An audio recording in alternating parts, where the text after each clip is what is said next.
Hi, I'm Andrea Kanaris, founder of All Things Social Impact and host of Voices of Change, Stories That Matter. What if we flipped the ESG script completely? What if instead of starting with the environment, pages of emissions data, biodiversity charts, technical jargon, we started with people? Because here's the truth. When people thrive, they take care of the environment. But when people are struggling to survive, the planet becomes an afterthought. Let's take environmental impact statements. I've worked on them for years. And do you know what drives me insane? Hundreds of pages about the environment. Every tree, every bird, every piece of soil, and buried somewhere, usually at the end as a token section on people, the social impact, the human consequences. It's treated as an afterthought. Yet we know that people are not just stakeholders in a project, they're the very reason we do development in the first place. Think about it.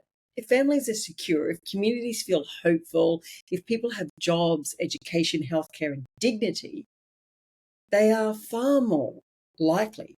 They are far more likely to protect the world around them. But if people are pushed into poverty, if housing is unaffordable, if jobs are insecure, then asking them to sacrifice even more for environmental goals is unfair. It's setting them up to fail. A thriving society creates the conditions for a thriving planet. That's why social has to come first. So here's a radical idea. Throw out the EIS as we know it. Instead, start with a human-centered impact report. Ask, how does the project affect people's health, safety, dignity? What does it mean for housing, jobs, community connection?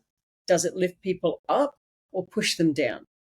And once we understand the human outcomes, then we layer in the environmental and technical reports. We don't ignore them, but we integrate them through the lens of people. Where there are conflicts, where human needs and environmental needs collide, we don't pick one over the other.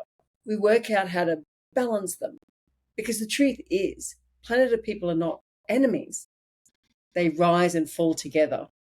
So if ESG is to mean anything, it has to start with the S, not as an afterthought, not as a tick box, but as the foundation of everything else.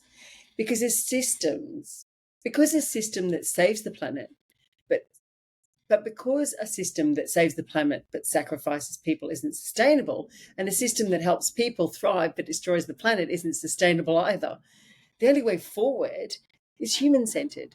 People first, then environment, then systems. That's how we reimagine ESG, not as a broken acronym, but as a living framework built around what matters most, human thriving. And when people thrive, the planet doesn't just survive, it thrives too. Leave your comments below. And remember to hit the like button, share, and subscribe.